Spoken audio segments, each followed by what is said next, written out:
Tudo bem? Pode aceitar, por favor? Sim.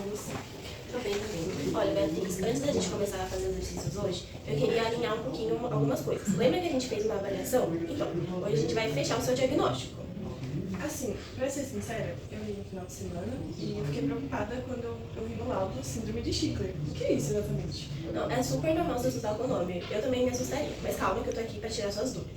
A Stickler é uma condição genética. Basicamente, ela mexe com a estrutura do seu corpo, afetando principalmente a visão, as articulações, a audição, o formato do rosto, entre outras coisas. Mas foi alguma coisa que eu comi ou alguma medicação que eu tomei? Não, de jeito nenhum. Não precisa se preocupar com isso. Não foi nada que você fez ou deixou de fazer. E também não é nada que se possa pegar. É uma característica que já nasceu com você e que está no seu DNA. Deixa eu te explicar. Pensem no tecido conjuntivo como se fosse a argamassa de um prédio. É ele que garante a sustentação e mantém tudo no lugar. Na síndrome de Stickler, o impacto nessa argamassa é super visível em várias frentes. Nos olhos, por exemplo, os riscos vão desde uma miopia altíssima e catarata precoce até problemas bem mais sérios tipo glaucoma ou descolamento de retina. Já nas articulações, a gente nota uma flexibilidade muito além do normal, a famosa hipermobilidade, e também desvios na coluna, como a escoliose. Sem falar em algumas características físicas bem marcantes, sabe? Como um rosto com aparência mais achatada e até problemas de audição. Para colocar tudo isso em perspectiva, imaginem pacientes como a Beatriz. Ela não lida só com aquela miopia fortíssima, mas também tem uma instabilidade crônica, episódios chatos de perda auditiva e dores nas articulações que realmente dificultam a rotina. Então meu corpo só tá seguindo uma receita diferente. Mas tem um motivo pra isso aqui, tá certo? Tem sim, tem um ponto muito específico nessa receita. O gene chamado COL2A1. E se ele estivesse funcionando normal, como que seria? Ele é responsável por produzir uma proteína fundamental para o nosso movimento, o colágeno tipo 2. Se dermos um zoom lá no fundo das nossas células, direto no cromossomo 12, bem numa regiãozinha específica chamada 12q1311, a gente encontra o grande responsável, o gene COL2A1. Ele é literalmente o ponto de partida de todo esse efeito cascata da síndrome.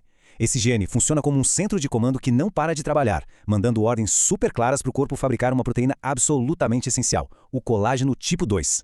E onde exatamente esse colágeno tipo 2 entra em cena? Olha, em lugares que são extremamente críticos para a gente se mover e até para os nossos sentidos.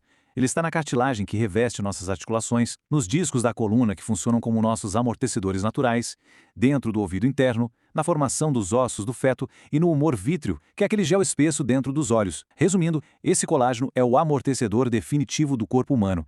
É ele que fornece aquela elasticidade e resistência necessárias para a gente aguentar o tranco e os impactos mecânicos de todo o santo dia.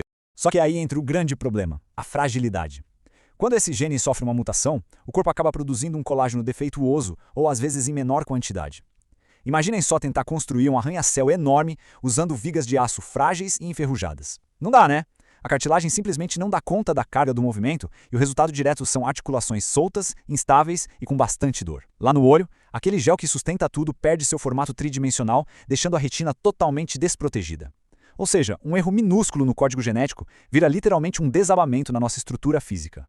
Certo? Então se o meu COL2A1 tá com defeito, então meu amortecedor de colágeno veio com defeito de fábrica? Exatamente, você pegou a ideia perfeitamente. Com a produção desse amortecedor falha, o corpo sente impacto. Chama-se pleiotropia. Lembram do tal efeito dominó que falamos no começo? Pois é, um único gene minúsculo, quando alterado, consegue bagunçar simultaneamente sistemas que a gente jurava que não tinham nada a ver uns com os outros. Coluna vertebral, visão, audição, tudo ao mesmo tempo. Isso prova definitivamente que, por mais diferentes que as partes do nosso corpo pareçam por fora, elas compartilham o mesmíssimo material de construção básico lá dentro. Entendi. Olha, mudando de assunto, isso é algo que eu posso passar para meus filhos? Sim, existe essa possibilidade, e isso tem a ver com a forma como essa condição pode ser herdada. A herança autossômica dominante. Funciona assim: nós recebemos 2 cópias de cada gene, uma de cada progenitor. Mas as regras aqui dizem que basta apenas uma única cópia com a mutação para que a síndrome se manifeste com força total no organismo. O gene alterado basicamente atropela e sobrepõe a cópia saudável. Por causa dessa dominância, a matemática genética é muito direta. Quem tem a síndrome tem exatamente 50% de chance de repassar esse gene alterado para a próxima geração. É literalmente como jogar uma moeda para o alto cada vez que um filho é concebido, sem meio termo. E isso Faz sentido. Quer dizer que isso é uma condição presente na minha família? Na realidade, sim. Inclusive, lembra que você me contou que o seu irmão, o Pedro, também tem miopia forte? Lembro, mas então quer dizer que a gente tem o mesmo problema no mesmo gene? Então por que eu sinto dor e tenho alguns outros problemas e ele só tem miopia? Essa é uma excelente pergunta, e é aí que a genética fica ainda mais interessante. Nem todo mundo manifesta a condição da mesma forma. zoom. Ter o gene alterado não significa que a pessoa vai ter exatamente os mesmos problemas que os outros portadores. O conceito de expressividade variável é justamente o fato de que a mesmíssima mutação, no mesmo lugar exato do DNA, pode causar sintomas completamente diferentes dependendo de quem a carrega.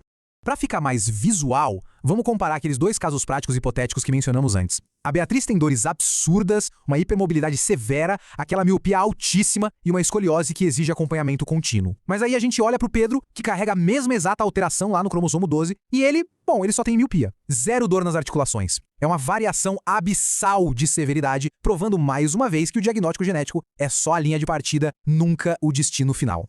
Mas por que será que rola essa variação imensa na vida real? Basicamente por 3 motivos principais. Primeiro, temos outros genes espalhados pelo corpo que agem como modificadores, aumentando ou diminuindo o estrago do gene defeituoso. Segundo, entra a epigenética. É como se fossem vários pequenos interruptores de luz no nosso corpo, ativando ou desligando genes sem mudar a letra do DNA. E terceiro, os fatores ambientais e o nosso estilo de vida. Claro que ser muito sedentário ou carregar peso demais no treino não muda o DNA em si, mas essas escolhas ditam, e muito, a intensidade das dores articulares de quem já possui o tecido fragilizado. Nossa, então não é só uma questão de ter ou não ter, né? E sim como se manifesta em cada pessoa. Exatamente, isso é muito importante pra gente aqui na fisioterapia, porque o tratamento não pode ser igual pra todo mundo. Ele precisa ser pensado em você, o que você sente e o que o seu corpo precisa. Então, no meu caso, essas dores e essa instabilidade tem tudo a ver com isso, né? Tem sim, e é justamente aí que entra o meu trabalho. Prestem atenção nesta frase. Não corrigindo o gene, mas compensando suas consequências funcionais. Isso captura de uma forma brilhante a essência transformadora da reabilitação física. É a gente fugindo daquela ideia conformista de vitimismo genético e assumindo foco no que importa, a mecânica do corpo, que pode e deve ser ativamente treinada, fortalecida e otimizada. Pensem bem, se as cartilagens e os discos da coluna estão fracos por causa daquele colágeno defeituoso, todo o sistema musculoesquelético fica instável e sofrendo com a carga. É como tentar manter em pé uma barraca com hastes moles. E é aí que a fisioterapia intervém ativamente. O grande objetivo é ensinar o corpo a se mover com eficiência, ajudando a absorver os impactos diários de um jeito muito mais seguro e travando a postura durante o movimento. Basicamente, com o treinamento certo, a musculatura vira um andaime dinâmico e super forte.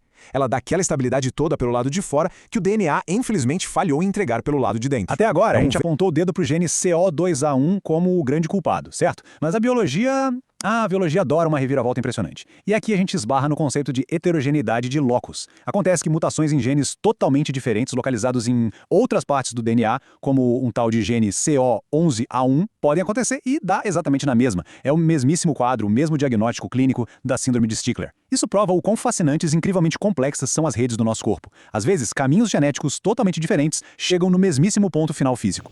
Então quer dizer que não tem como consertar esse problema na origem, né?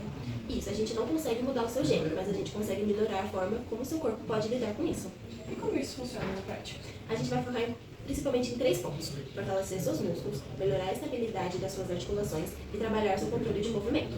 Tipo academia? De certa forma, sim, mas com objetivo terapêutico. Não é só ficar forte, é ficar estável e funcional. Ah, então não é só tratar a dor.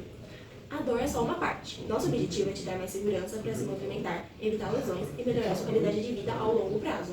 Ah, que bom. Isso me deixa realmente muito mais tranquilo. E esse é o mais importante, você entender o que está acontecendo com o seu corpo e saber que tem como cuidar disso. Agora que eu já esclareci todas as suas dúvidas, vamos para os exercícios? Vamos. Então, mapear exatamente qual gene está falhando ali nos bastidores, em vez de só tratar o sintoma lá na superfície, abre um horizonte sem precedentes para intervenções muito mais precisas no futuro. Fica a enorme reflexão. Como será que entender a fundo o nosso próprio projeto genético vai mudar o futuro da fisioterapia personalizada? Esse cruzamento da genética molecular com o treino do dia a dia mostra um caminho bem claro. Reabilitar já não é só aliviar uma dorzinha passageira, mas sim reescrever ativamente o nosso destino biomecânico. Espero que tenham